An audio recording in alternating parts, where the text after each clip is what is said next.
चाहते हैं शिवानगी फिल्म्स का वीडियो सबसे पहले आप तक पहुंचे, तो लाल बटन दबाकर हमारे चैनल को सब्सक्राइब करें और बेल आइकन दबाना ना भूलें।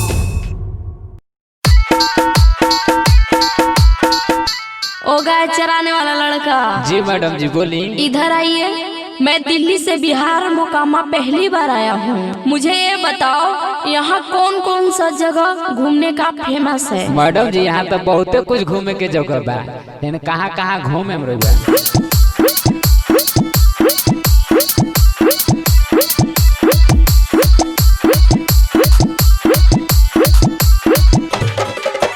चेहरा चमकतौ खिलतौ अठवा पर मुस्कान गे। अच्छा ऐसा है क्या?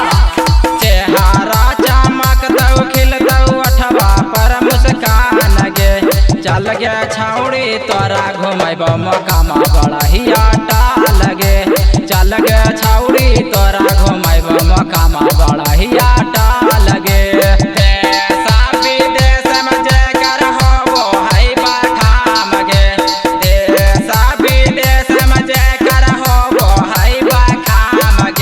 चल गे छौड़ी तोरा घुमैब मोकामा बढ़िया टाल गे।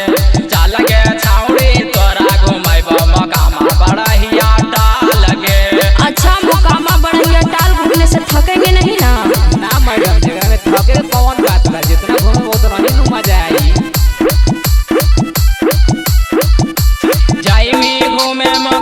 गे।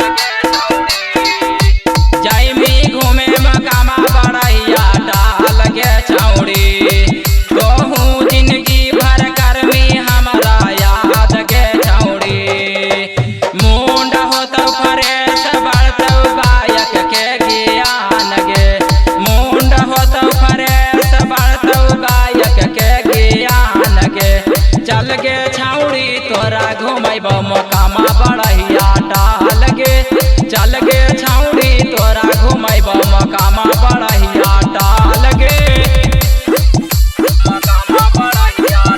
गे। मोकामा बढ़िया टाल गे। चाला कर देबौ मान तोरा खुश गे छौड़ी होतौ गे छौड़ी।